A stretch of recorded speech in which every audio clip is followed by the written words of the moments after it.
Music Talk Monday. We back. And I'm about to go with stinking. Yeah, I'm about to go with stinking. Number two. Welcome back to Music Talk Mondays. Man, listen. Hope y'all had a good weekend. I'm going to hop straight into this choke, no joke, Willie D conversation. Very enlightening. And, I keep pushing the physical movement for the CDs, flash drives, tapes, whatever, vinyl, all that. So I think the conversation is going to back up everything that I'm saying, especially in modern day times, because Nas might possibly be releasing physicals. Who knows? You know what I'm saying? But check these clips, you know what I'm saying? Once again, shout out to Ronnie and man. And don't forget to check out Acquired Taste. Look into the releases on this channel. And there's other albums on this channel. You know what I'm saying? So check those out as well. You know what I mean? Like I said, shouts out at the end. I think I'm going to do a new version of that too. But other than that, peace. You know what I'm saying? I'm out. It's not a young man's game. You know what I'm saying? And now you got, the artist Slick Rick just put out an album. PE just put out an album. Because they all looking at Nas like Nas woke him up. Yo, we ain't got to start rapping. Why y'all niggas quit? You think I want to listen to the young thugs and these guys? I can't relate to what they talking about. I'll tell you, Chuck, I'll tell you why they quit. For the same reason I did. Ain't no money in it. And this is what I mean. It takes a lot of money to make these records.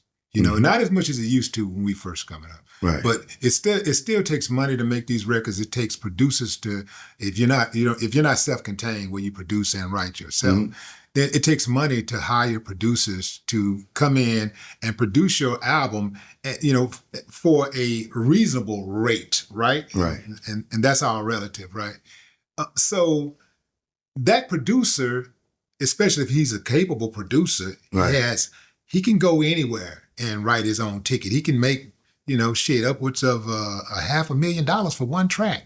Mm-hmm. So for that producer to want to work with you, he has to truly, truly be inspired by you. It has to be a labor of love for him to want to to work with you, right. Even if you are a legend in the game, because at the end of the day, the 40-something and the 50-something and the 60-something years olds, we do not buy records. We talk a lot of shit is what we do. Mm-hmm. But we do not buy the records and we do not go to the concerts. This is why the first week of sales for Snoop and Drake, who is arguably the greatest to ever do it in their divisions, right? This is why they only sold 26,000 records the first week. I believe that's what the numbers came back at. You saw the Missionary album. That the most recent album that they put out, yeah. They said it sold 26,000 the first week. These are the best to ever do it. So if they're struggling to get sales, to get to 50,000 or 100,000 sales, what does that say about the rest of us? So it takes money to go in there and make these records. And if we make these records and the people that's talking the loudest, that's saying they won't change, they're saying that they want more diversity, they want the real substance back, if they're not going to buy the records, all they're going to do is talk shit, then it's not worth it. Right. At the end of the day, and you can love doing it. I love making music, but the older I get, the more valuable my time becomes. Right. Now, I'm going to tell you the reason for that, right? It goes back to what we was talking about earlier. The reason the labels won't do a deal with you is because you're no longer the naive, I'm smart. unintelligent businessman. You know the game. You know what mechanical rights are. You know what royalties are. You know what publishing are. These young niggas, they don't know it, right? Mm-hmm. So they could get rape and rob them, right? You sitting at the negotiation table is much different. They can't take advantage of you. So these dudes and the positions of power to sign artists like yourself, you know what I'm saying, or a Nas or a Jay or whatever, is different because you know what your worth is. This industry is in the business of robbing us, right? This is why they doing streaming now, right? Streaming, what they doing is one for you, one for It's me. criminal. Two for you, one, two for me. Three for you, one, two, three for me. That's what streaming is, right? Because how could we go from selling a single for 99 cents, right?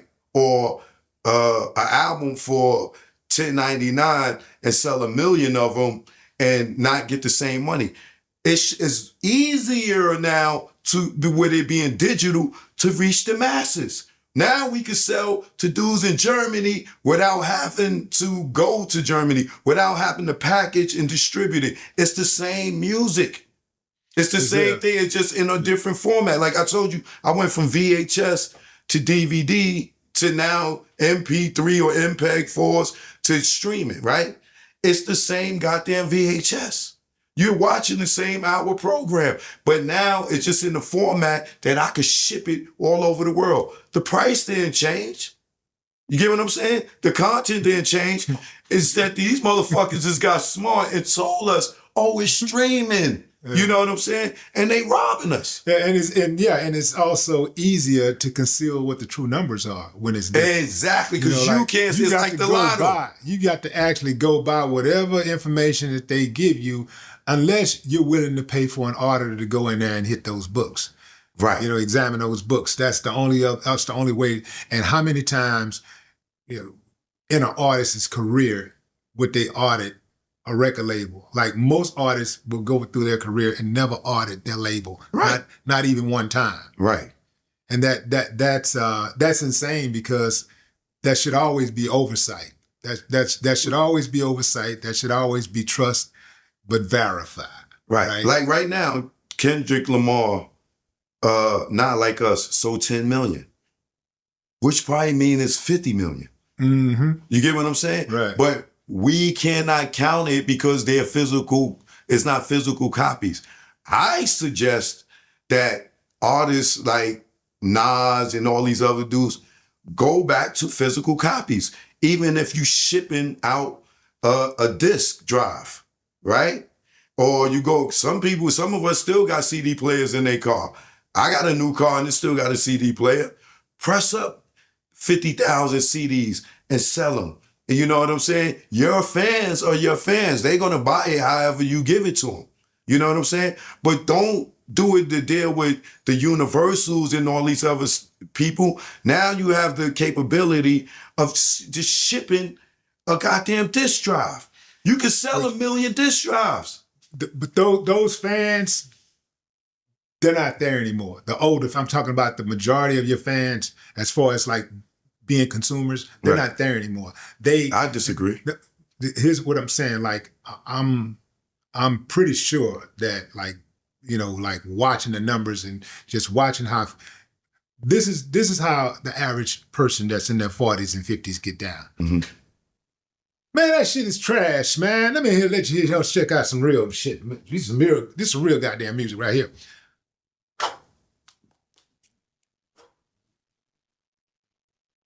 All right. That shit jamming. The youngster be like, oh, yeah. Right. That's Ghetto Boy. Oh, yeah. And Ghetto Boys go put out a brand new record. Oh, we can count on new blood and some old blood. But the majority of those fans, no matter what we do, they're stuck on what they grew up on. Now, what's genius about Nas, right? Nas, with his Master Appeal Records, he signed Ghostface. He signed Raekwon. He signed Slick Rick. He signed, I think, Rakim, right? And why? Because these other labels They don't see the with value. These white executives, they know that you know what's due to you. Nas ain't in here to rob you because he's of you, right? I guarantee you, if you went to him and be like, yo, I want to do a new Willie D album, that's a negotiation for him. If you was like, yo, we gonna do a new Ghetto Boys album, he's gonna do it because he know there's people out here that want that. You know what I'm saying?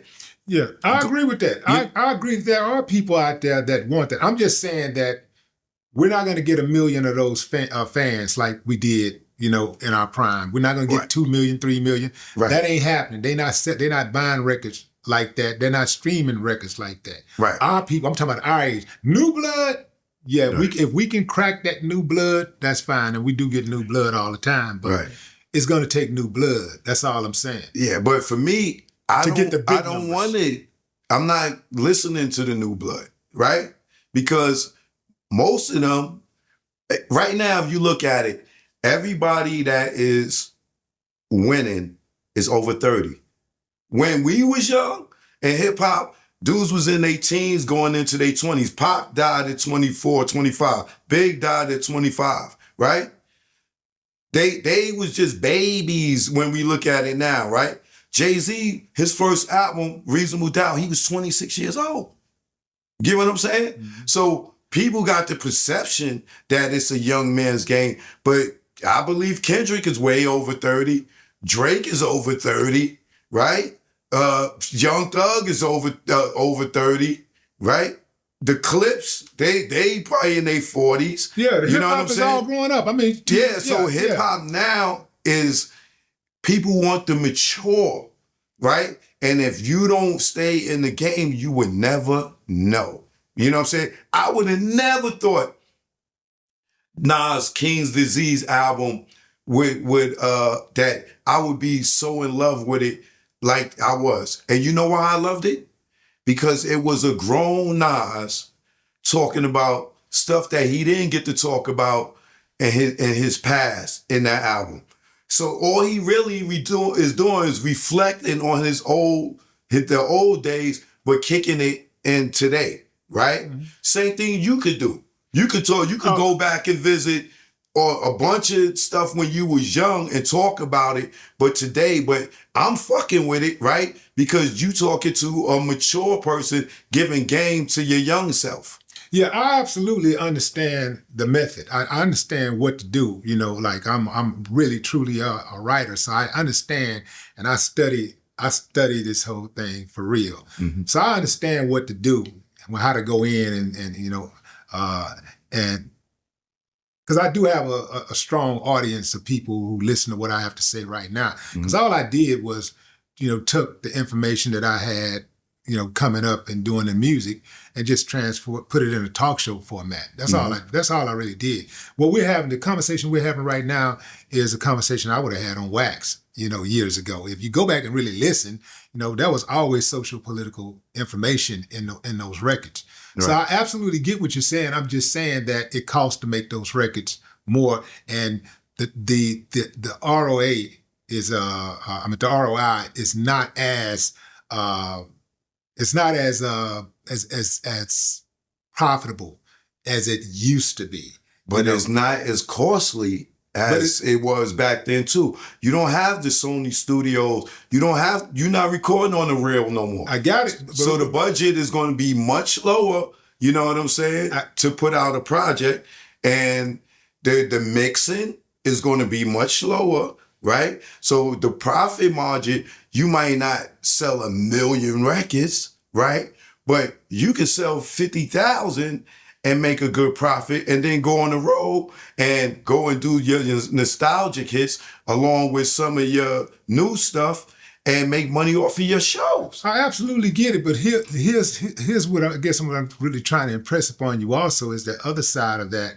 There's a dichotomy where where you're also looking at the fact that a lot of times the record will not be heard. Like back in the Gap, we had radio, and if you make records, you spend your time making these records, producing these records. Mm-hmm. You want, as an artist, you want your shit to be heard. You don't want to just do it for yourself. Mm-hmm. I challenge you to do a new single, right? Put out a new single, one song, right? And every show, tag that single in the beginning or end of your show and put the link to it in your description box in every video. And I guarantee you, you'll sell 50,000 units. See, that's the problem. I want to sell 50 million. You may. I'm going low and say 50,000, right? Because now your reach is much more broader, right? You know, YouTube, you know, your shows ain't just watch. Look at your metrics, your demographics. All right, we about to get into these shout outs. You feel me? Jay Watts was good. Daily Vision, Locker Room ENT, BMG was good. Bag Life, yo, Born Divine, Indie Boom, Wu-Tang Management, Protect Your Neck Records, DJ DC Hollywood, Rest in Power, my guy. Bag Life Dynasty, Sonia Davis, Taylor BTV was good, Queen. Baltimore, Tia Tuesdays, Bag Life Shirts, Aville was good, fam. Jimmy Mills was good, fam. Kick Across was good. My man Danny, and yo T was good. Nick Soprano was good. Randall Iron Temple was good, fam. Neef, Coda, holla at me. DJ Main, DJ Frank Cola, Wisdom Beats, Sean Torre, Colada, Dr. Dunny, Balti Mega, Singar Superior, Young Damo, Mr. Diesel Fuel TV, Street Legal Entertainment, All the Villains, Amon, Ricky Jacobs, GQ was good. Shouts out, peace to everybody, you feel me? Hey yo, we gotta keep it moving, protect the gate, we gotta gatekeep all that, you know what I'm saying? Shout out to all the villains once again, we out. Bag Life Villains, nigga.